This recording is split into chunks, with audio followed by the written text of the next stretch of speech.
So I just want to say one thing before we, this is just a very brave thing that Amy just did, and this is, I know you're nodding, so you know, this is like to get up and claim your rage at your mother that you have kept hidden for 39 years, and be able to have that, and then, to be able to let go of the negative anger that's kept you trapped in the endless cycle of reaction and playing it out in all different ways in work and relationship. And I'm very close to Amy, so I know the ways that you've been stuck, and this is really an amazing moment to witness you being able to have your anger at your mother, and you can all see, like, in that moment that she gets to have, this relationship with the divine, this beginning of being able to lead with him.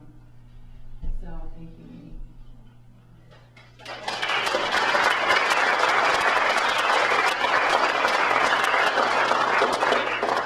So we're doing this incredible thing here today.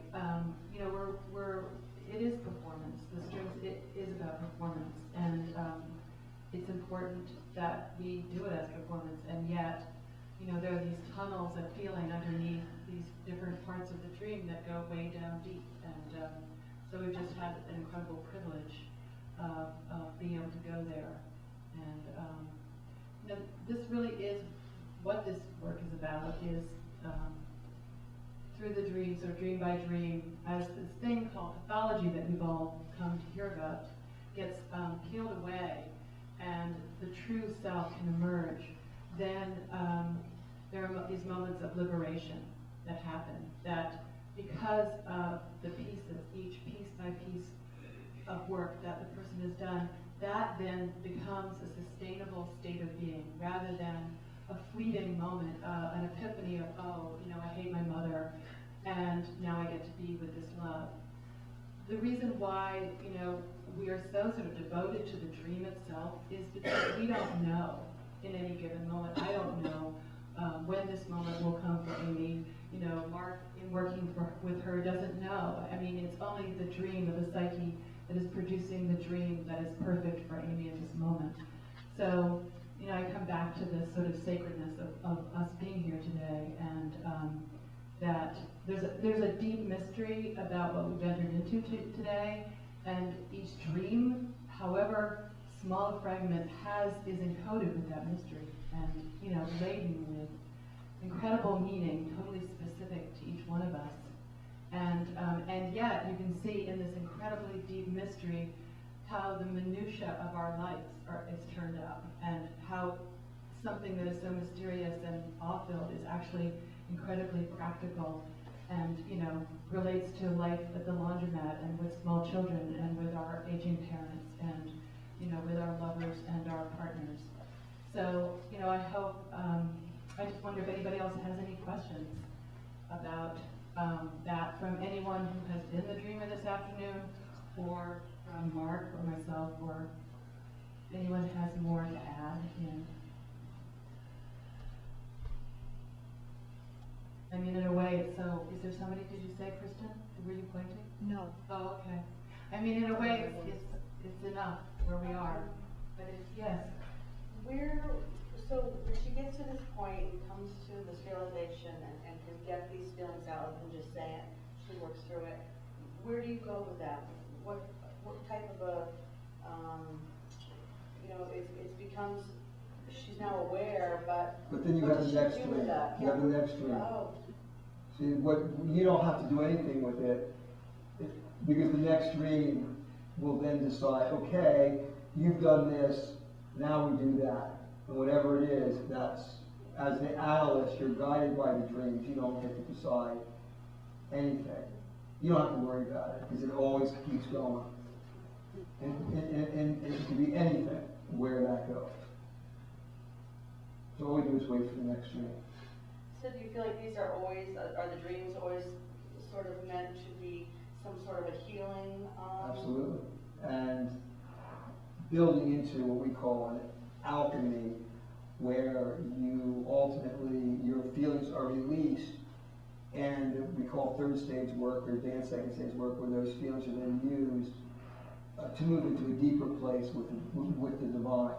So there's the psychological work, there's the healing trauma work, but that all sets you up for the alchemy and the spiritual work. There's some people that they just do the psychological and they're done, and they don't want to go further. But potentially, it all sets up the next level of work, and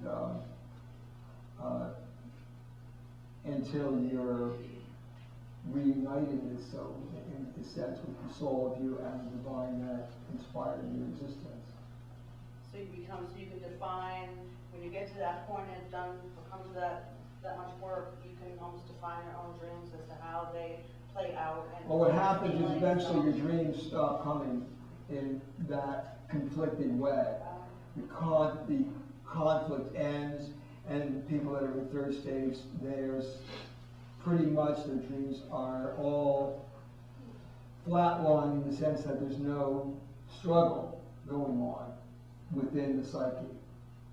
And they learn, we call third stage, those dreams are more about the unfoldment of that deep person and the relationship with the divine into the world, which is more about calling and expressing that new understanding into the world, which is unique to that person and their dreams. But it changes every step. The dreams are different. Yes. Yes. Even at the end of a retreat, the succession of dreams hasn't moved but stays stuck in, say, a place of sort of heightened vulnerability. Are there processes that you work through to do some closure? Most of the people at the retreats have an analyst.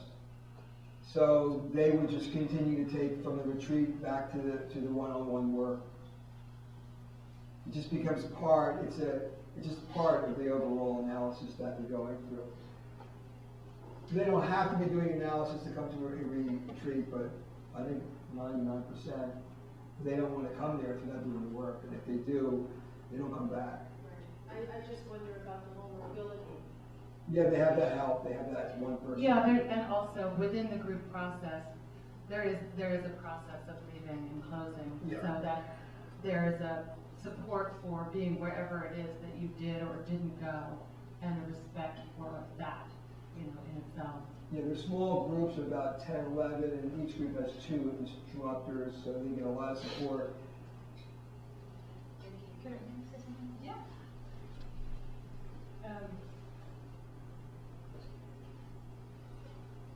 What I want to say about being in a place where it doesn't look like there's any way out, that vulnerability of like, I'm just stuck in this place. I think one of the powerful parts of this work is that in itself is really powerful. Like, it's an incredible thing to know the truth of where you are, and to stand in the truth of saying, I'm just stuck, and I don't know what to do. To stand in that is like the power of the work. So there's never a moment when I, as a teacher, I'm going to push somebody through that moment. It's about really it's about letting that be part of what's so powerful about this work. It's not about jumping over that. It's about saying, I'm stuck and I don't know why. And then waiting, like Mark said, for the next dream. It's not really that you're stuck. You're somewhere, and the next dream will continue to work with guidance and play like that. That's the great thing about the work, is that the dreams are so intelligent that you don't have to be. The animals want to dream. They can just say, this is where I am. This is where I am.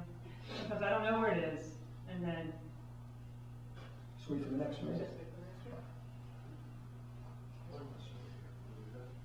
In respect, that was a good example for my question. Do you ever, do you keep it all within dream state and dreaming, or in respect to that example with anger of parents, which I'll bet is. Well, it plays both ways. There's an inner dimension to the work, and then there's also how it reflects in the world, as Christa was saying. And it's just complicated. Each person in every moment is a different way that the work is working, sometimes more inner, sometimes more outer, around certain issues that you're focusing on. It's completely,